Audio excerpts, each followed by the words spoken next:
I want to welcome you to the first annual Dr. Martin Luther King Jr. Celebration Breakfast. It's great to be here at Benjamin. I am honored to talk about one of my heroes, Dr. Martin Luther King Jr.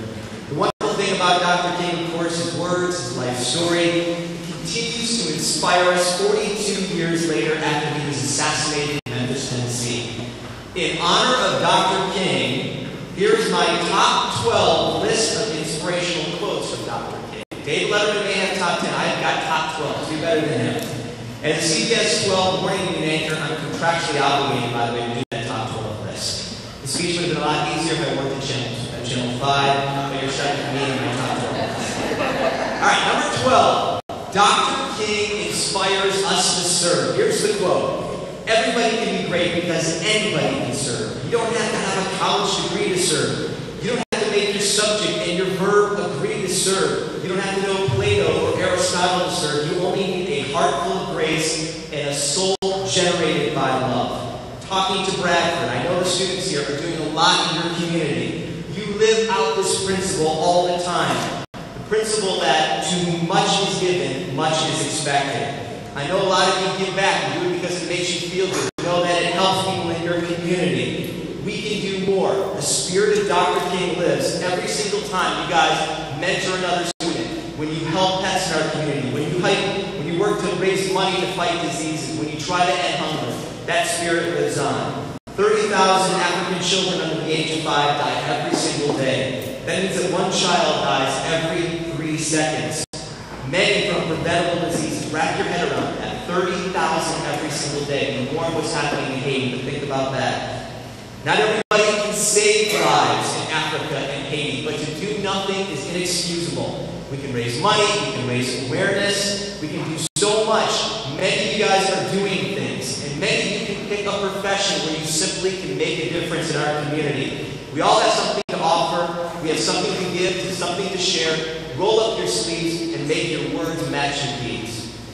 Dr. King at number 11 encourages us to be courageous. Frank talked about this. 2 days before his death, his flight to Memphis, Tennessee was delayed because of a bomb threat.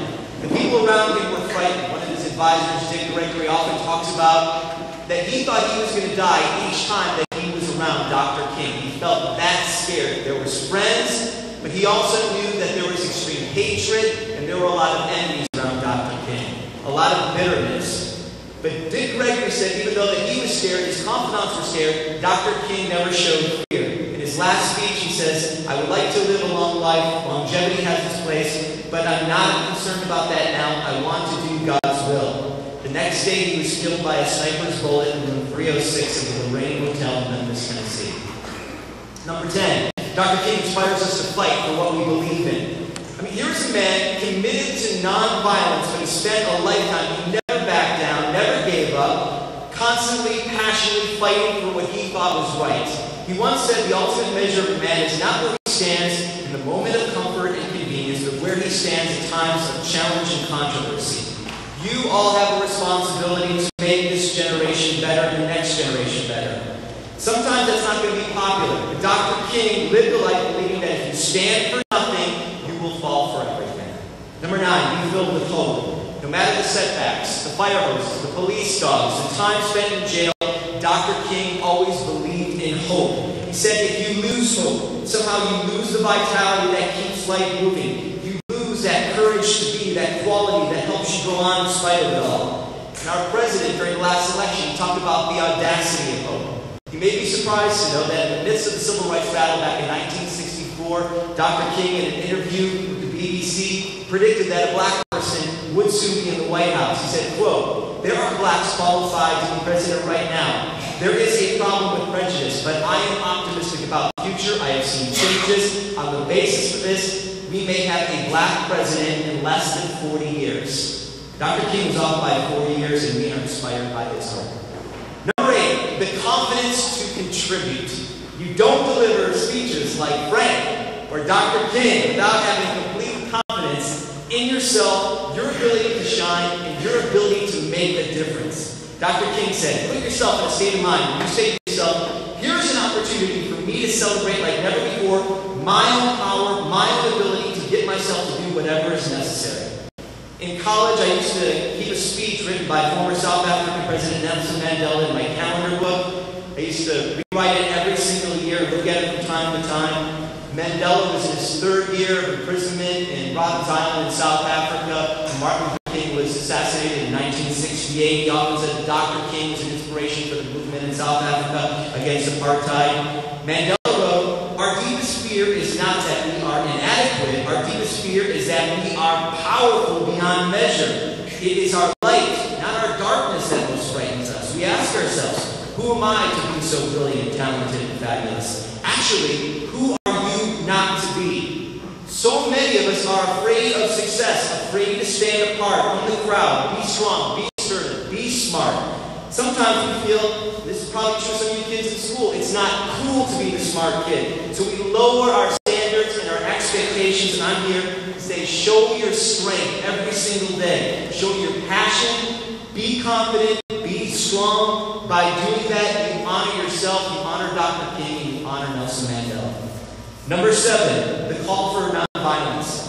Think about all the change that this man created, and he did living a life promoting peace. When Dr. King won the Nobel Peace Prize in 1964, he said, sooner or later, all the people of the world will have to discover a way to live together in peace. Man must evolve and reject revenge, aggression, and retaliation. President Obama, he talked about Dr. King when he won the Nobel Peace Prize in December. He said, as someone who stands here as a direct consequence of Dr. King's life, I am a living testimony to the moral force of nonviolence. I know there's nothing weak, nothing passive, nothing naive in the creed and lives of Gandhi and King. But as a head of state, sworn to protect and defend my nation, I cannot be guided by their examples alone. I face the world as it is and cannot stand idle in the face of threats to the American people.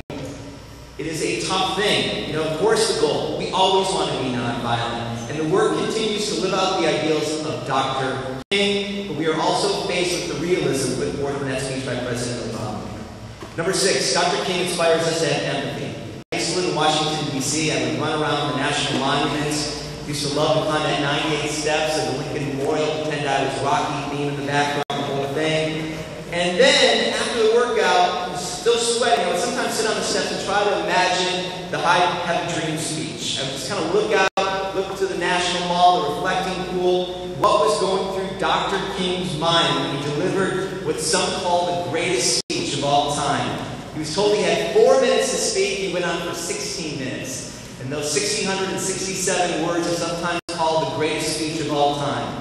Now those moments, I was trying to identify, I was trying to hear the speech in my head, and I could hear those words, I have a dream that my 4 little children will one day live in a nation where they will not be judged by the color of their skin, but the content of their character.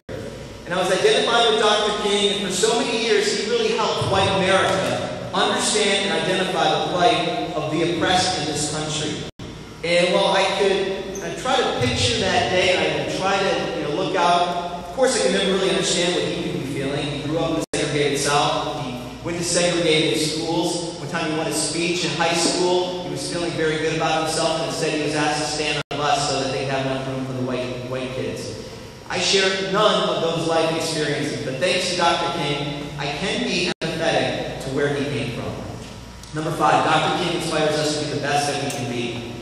Dr. King is all about intelligence. He is a product, again, of segregated schools, but he skipped 2 grades. He entered Morehouse College at the age of 15. He completed his doctoral studies at Boston University. Dr. King once said, intelligence plus character, that is the goal of true education. It is our duty to make ourselves aware of what's going on in the world. It's not enough for you guys not to pick up a paper, not for you guys to read magazines, and not to get those first-hand accounts of what's happening using Twitter and the other things that we're using this day and age. We need to know what's happening about the peace process in the Middle East. Why did they revolt recently in Iran about all the human rights abuses?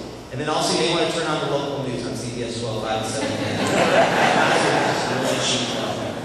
All right, number 4, the need to protect freedom. Dr. King came on the scene 100 years after the Emancipation Proclamation freed the slaves, but he realized the fight for freedom, long way from over. He said, our freedom was not won a century ago, it is not won today, but I am convinced it cannot be denied by any human force. Today the question is not whether we shall be free, about what course we will win.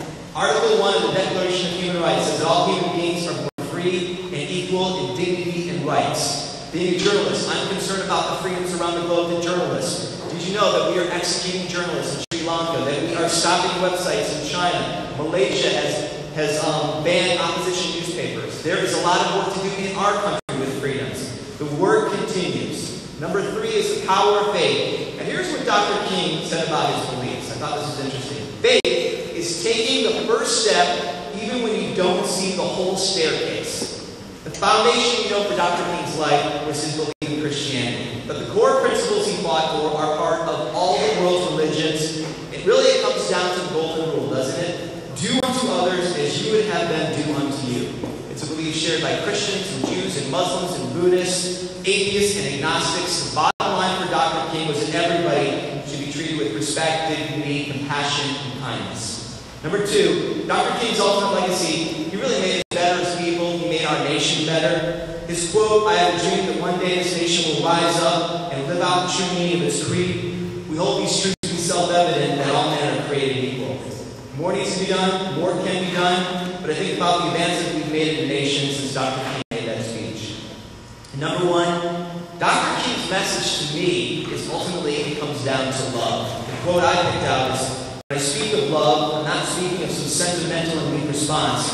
I'm speaking about the force which all the great religions have seen as the supreme unifying principle of life." People that he loved in his life was his wife Coretta and his 4 kids. The great sacrifice of his service. Those 5 people lost a husband, and 4 of them lost a father. He went way too early. Well, today we show our love for this great leader with the national holiday that was established back in 1983. More than 1 million people go to the Dr. King Center in Atlanta to pay their respects. You can see the old pictures and the letters and some of the speeches come to life. I spent some time there, and really the history does come to life. We can also show our love and our respect for Dr. King with events like this one. So, Bradford, I congratulate you on this event. It's a chance for us to come together. I want to thank you for being here today, for listening to this Top 12.